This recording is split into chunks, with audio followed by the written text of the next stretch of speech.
Bonsoir les amis, c'est Dared, j'espère que vous allez bien, que vous avez tous passé de très bonnes vacances, que vous avez pu profiter un petit peu de votre été et que la reprise n'a pas été trop dure pour vous. Alors on se retrouve aujourd'hui pour une nouvelle vidéo d'Obscur Récit. Cette vidéo parlera une fois de plus de l'émission Mystère car vous avez été quand même assez nombreux à me demander de faire une nouvelle vidéo sur cette émission. Du coup pour cette nouvelle vidéo je vais vous parler de deux histoires de témoignages que j'ai sélectionnés que je trouvais très intéressants. Donc il y a une histoire qui va vous parler de EMI, ou si vous préférez d'expérience de mort imminente et d'écriture automatique. Allez, sans plus attendre, je vous fais découvrir tout de suite ces deux témoignages. C'est parti. Dans cette première histoire, vous allez voir, c'est un couple qui va parler en fait de l'expérience qu'ils ont vécue. Ils vont parler de leur expérience de mort imminente. Alors si la mort imminente, vous ne voyez pas vraiment ce que c'est ou vous ne comprenez pas trop ce que c'est un ensemble de choses que vous allez vivre quand vous allez vous retrouver, admettons, dans le coma ou en état de mort clinique. Vous vivez une expérience qui est, admettons, la sensation de voler, la sensation de quitter votre corps. Vous allez aussi avoir l'impression d'être dans un tunnel avec une lumière au bout et vous dirigez vers le bout de ce tunnel. Alors les témoignages sont très régulièrement très différents. Les expériences sont vécues en général de façon différentes, mais ils ont toutes à peu près un point commun, c'est qu'en général, les gens ont vécu à peu près le même type d'expérience. Pour mieux comprendre ce que j'essaie de vous expliquer, on va tout de suite passer donc du coup au premier témoignage. Tout commence le 20 octobre 1980 en banlieue parisienne. Monsieur et Madame Bianchi ont passé la soirée au restaurant avec des amis et ils proposent à un ami de leur fils de le déposer car ils habitent à proximité l'un et l'autre. Au moment de quitter le restaurant, après avoir passé une très bonne soirée, ils se rendent compte que la route est glissante car il a plu quelques heures auparavant. Mais Monsieur Bianchi reste quand même très prudent au volant. Malgré cela, quelques kilomètres plus loin, ils font un accident et Pascal, l'ami de leur fils, se rend compte que lui n'est pas blessé. Il se trouve à l'arrière. Il décide donc de sortir de la voiture et d'aider Monsieur et Madame Bianchi à s'extirper du véhicule. Mais malheureusement, Monsieur Bianchi a l'air complètement inconscient. Ce que j'ai pensé, moi, c'est sortir de la voiture surtout, puis sortir les occupants. Alors j'ai sorti Madame Bianchi. Puis après, j'ai essayé d'aller voir monsieur Bianchi, le conducteur. Puis là, je voyais rien à faire, il était carrément entouré de tôle. C'était dur à supporter, ça me faisait mal intérieurement. Surtout, on ne savait pas s'il allait vivre après ça, ou vu dans l'état où j'avais trouvé. Très rapidement, un véhicule du SAMU arrive sur les lieux de l'accident car il était stationné à quelques mètres plus loin devant une gendarmerie. Parce qu'elle s'inquiète énormément sur l'état de santé de Madame Bianchi car elle a l'air gravement blessée. Tout le temps après, il y a le SAMU, les pompiers, les gendarmes qui sont arrivés. Madame Bianchi l'a parlé un petit peu. Puis c'était très vite en fin de compte. J'ai pas eu le temps de voir l'état dans lequel elle était. Madame Bianchi est tout de suite conduite d'urgence à l'hôpital, mais pendant son transport, elle va vivre une expérience qui est quand même assez extraordinaire. Il y avait une grande clarté, mais pas une lumière telle qu'on l'entend, au point de vue lampe, éclairage, etc. C'était plutôt comme un brouillard lumineux. Je ne peux pas vous dire s'il avançait sur moi ou si c'est moi qui avançais sur lui, je ne peux pas vous dire. Je n'ai vu personne, j'avais l'impression de ne pas avoir de corps. Et pourtant j'avais un sentiment, je ressentais quelque chose. La sensation c'est d'être très léger, dans un bien-être total, une quiétude extraordinaire. C'était pas dans mon corps que j'étais bien, puisque je ne le ressentais pas. C'était dans mon esprit, cette tranquillité, et puis cette légèreté. Je regrette de ne pas pouvoir mieux vous l'expliquer. Mais franchement, je regrette parce que j'aimerais vous le partager. Et je peux pas. À l'instant où j'ai repris conscience dans le couloir de l'hôpital, je sais que je me suis dit, il faut tout recommencer. J'ai eu la sensation d'avoir vu quelque chose sans l'expliquer. Je ne me le suis pas expliqué, puis je n'ai pas cherché d'explication. C'est resté quelque chose de mystérieux, puis quelque chose qui m'était très intime en fait. J'ai pas voulu en parler, je n'en ai parlé à personne. Je ne voulais pas qu'on me prenne pour quelqu'un de fou, mais après, la vision de la mort change d'aspect. Je ne la crains pas. Pendant ce temps, les pompiers font leur maximum pour extirper Monsieur Bianchi, qui lui est encore à l'intérieur du véhicule, complètement inconscient, et coincé dans la voiture qui, elle, est écrasée côté conducteur. Il est inconscient, sa vie est en danger, mais pourtant lui aussi est occupé de vivre une expérience incroyable. Il ne ressent plus rien, il se sent glisser, il se retrouve face à un brouillard lumineux qui l'attire, et ne ressent plus aucune douleur. Il glisse tout doucement vers cette lumière. Je ne me souviens pratiquement de rien. J'ai dû avoir un coma, une perte de connaissance, je ne sais pas, je ne suis pas assez qualifié pour en parler, mais c'est à ce moment-là seulement, que je me suis senti très bien. Ensuite, quand on m'a emmené à l'hôpital, j'avais l'impression de voler au-dessus des gens. Je voyais quelqu'un qu'on opérait, mais je ne peux pas dire que c'était moi. Ça a duré, je ne sais pas, disons 15-20 secondes de voir toutes ces personnes autour de cette personne que je n'ai pas reconnue en fait. Je me suis évadé, disons, pratiquement du corps pour partir. J'étais très très bien. Alors, je me voyais dans un tunnel, une grande voûte, quelque chose comme ça. La sensation, c'est comme les parachutistes qui ont les jambes et les bras écartés. Et je volais vers une espèce de lumière intense, diffuse et complète. Et je me sentais bien. Je me sentais léger et je me sentais très très bien. Parce que je pensais que ce bout de tunnel allait m'amener voir mon fils que j'avais perdu il y a quelque temps. Et je pensais que j'allais vers lui. Je vous assure, on est très bien. Sincèrement, j'ai pas l'impression d'avoir rêvé. C'est une sensation que j'ai ressentie profondément. C'est éblouissant. Vous vous sentez léger, bien. Je ne sais pas. Je ne peux pas l'expliquer. Ce qui est incroyable, c'est que monsieur et madame Bianchi ne sont pas les seules personnes à avoir vécu ce type d'expérience. Énormément de personnes en ont vécu et leurs témoignages sont quasiment identiques.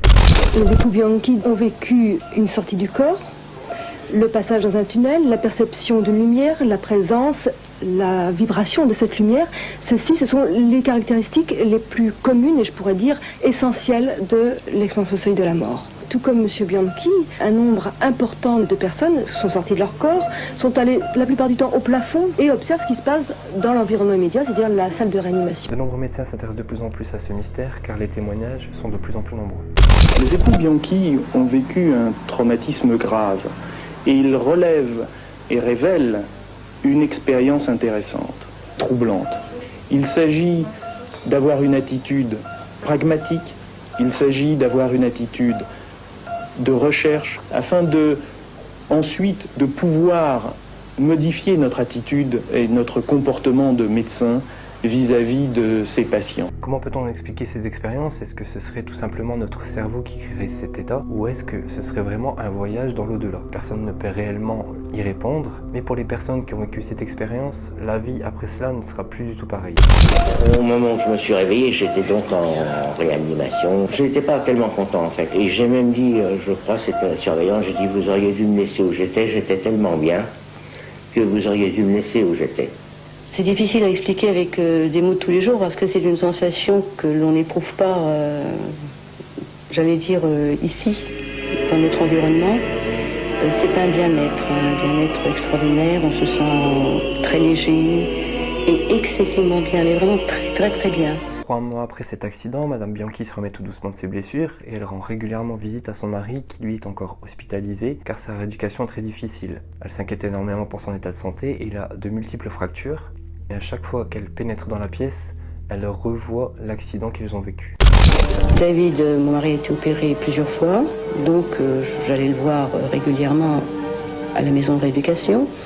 Et un jour, lorsque je suis arrivée, il était très déprimé, il avait vraiment le cafard. On venait de lui annoncer qu'il devait subir une énième opération. Et sa première phrase a été « J'étais dans un endroit très bien et j'aurais voulu qu'on m'y laisse, j'aurais voulu y rester ». Et alors, à ce moment-là, bon, je lui dis « Mais quel endroit ?» Ce jour-là, monsieur et madame Bianchi vont se rendre compte que tous les deux ont vécu la même expérience et vont échanger énormément sur le merveilleux voyage qu'ils ont vécu tous les deux. Et vont très vite se rendre compte qu'ils ont vécu la même chose. Elle m'a dit, mais effectivement, moi aussi j'ai eu le même truc, c'était une espèce de grande voûte, alors on est resté 1 heure en fait à parler, à palabrer là-dessus, mais on a raconté l'histoire à personne, parce que les gens vont dire, celui-là, il faut l'emmener en Asie, c'est pas facile. Là, il y a peut-être 1 mois, j'ai appris que nous n'étions pas les seuls, au contraire, il y avait pas mal de gens, et que ce sentiment, ces sensations que je croyais qui nous étaient très personnelles et qui ne nous appartenaient qu'à nous, en fait, étaient partagées par beaucoup de gens. Et qu'à ce moment-là, ce n'était plus dévoiler quelque chose d'intime que d'en parler, puisqu'en fait, ça concernait pas mal de personnes. J'ai l'impression d'avoir fait un voyage qui arrivait aux limites, mais je me suis passée de l'autre côté. Mais si la mort c'est ça, je signe demain. Quand il vécut comme expérience, qu'est-ce qu'il y a vraiment au bout de ce tunnel? C'est encore un véritable mystère. Sur le plateau de l'émission, Madame Bianchi va rentrer un peu plus en détail sur l'expérience qu'elle a vécue et va confier que quand elle était dans ce tunnel, au moment d'atteindre la lumière, elle se retrouvait automatiquement aspirée et de nouveau dans son corps sur son lit d'hôpital. Le docteur Abiven, qui lui a été l'un des premiers à créer un service d'accompagnement aux mourants, explique que ces témoignages sont très intéressants car ils permettraient d'avoir un autre point de vue sur la mort, ce qui expliquerait d'après lui que la mort pourrait s'étaler sur le temps et qu'à un moment donné, il y aurait un point qui serait atteint et qui serait un point de non-retour.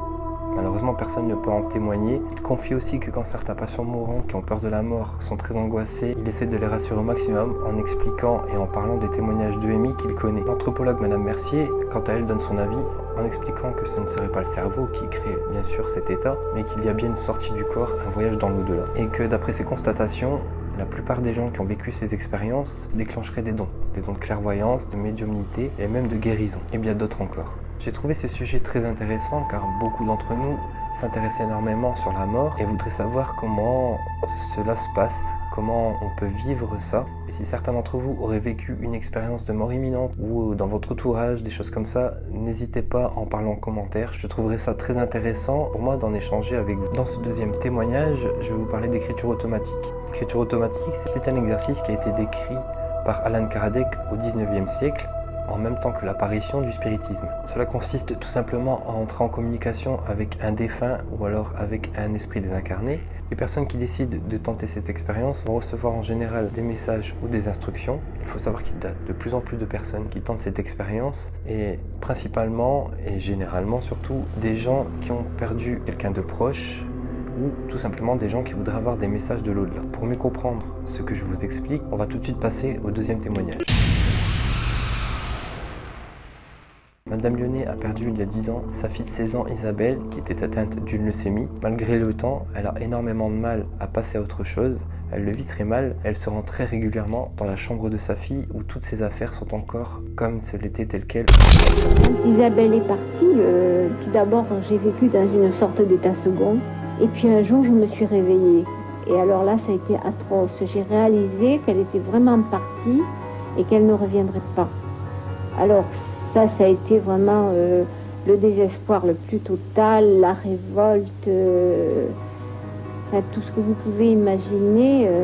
Et ça a duré quand même très très longtemps.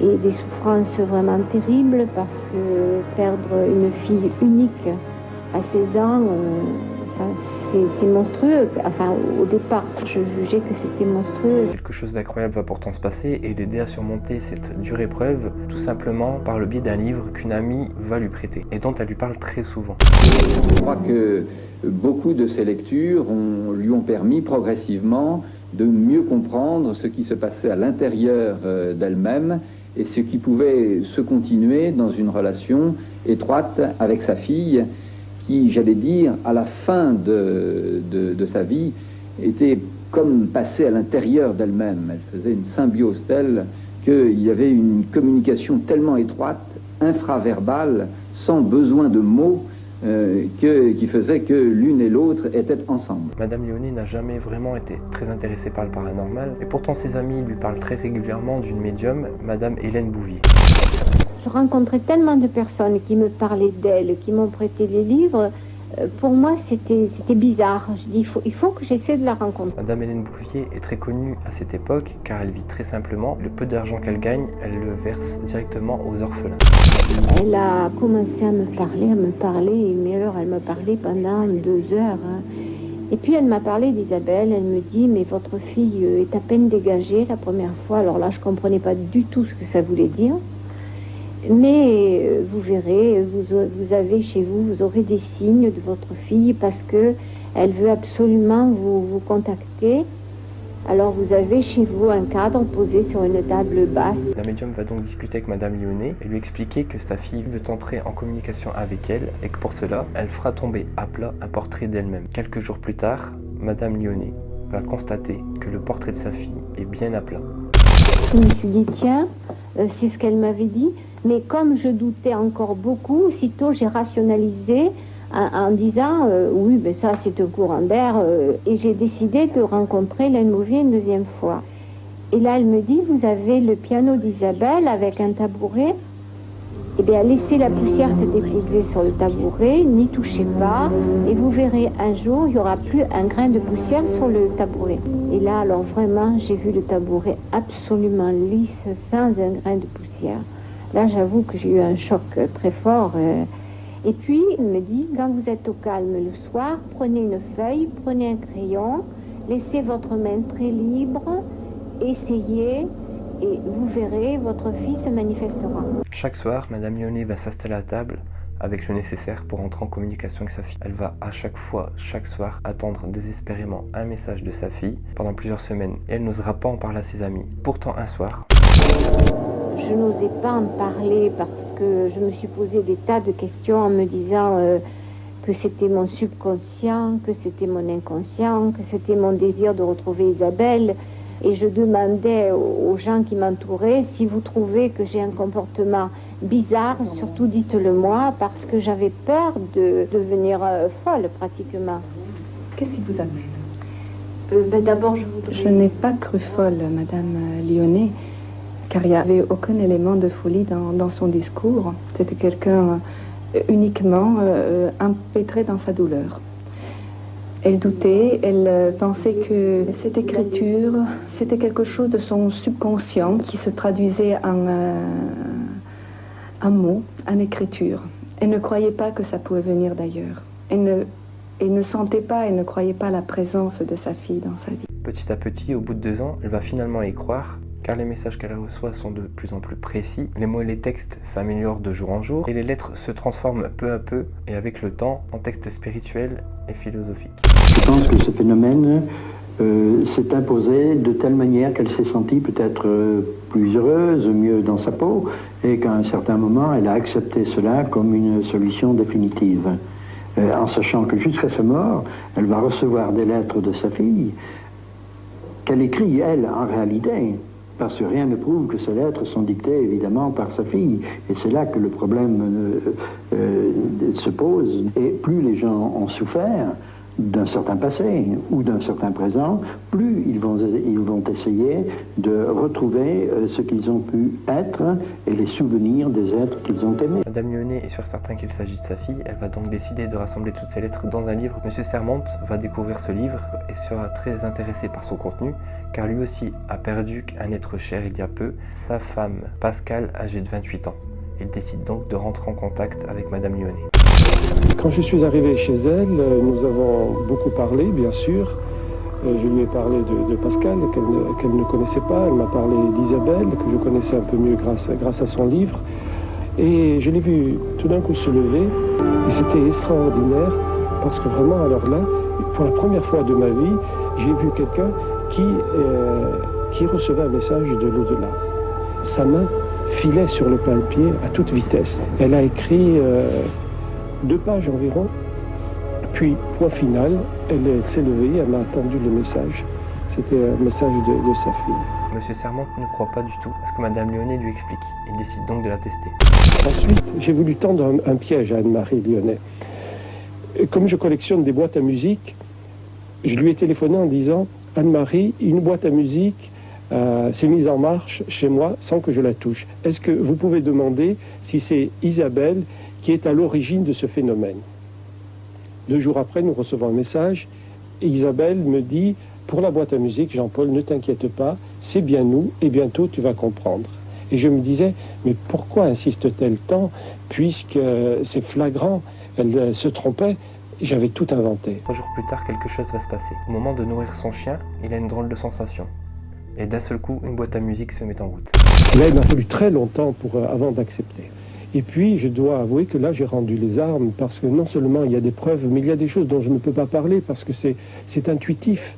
Maintenant, j'ai réellement l'impression, l'intuition que c'est Anne-Marie, naturellement, qui reçoit les messages, mais que c'est sa fille qui les envoie. Madame Lyonnais a publié un 2e livre et depuis, plusieurs personnes la contactent pour poser des questions à sa fille. Mais est-ce que les réponses viennent vraiment de l'au-delà? Sur le plateau, Madame Lyonnais explique qu'elle avait beaucoup de mal à y croire car elle est très rationnelle, mais après plusieurs lettres qui lui annonçaient des choses qui allaient se passer, et des sensations d'être touchée, elle y croit. Quand elle doit écrire, elle explique qu'elle a une sensation d'impulsion et à partir de là, sa main part tout seule et elle écrit, mais elle ne se rend pas compte de ce qui est écrit. Elle ne prend même pas le temps de lire ce qui est écrit.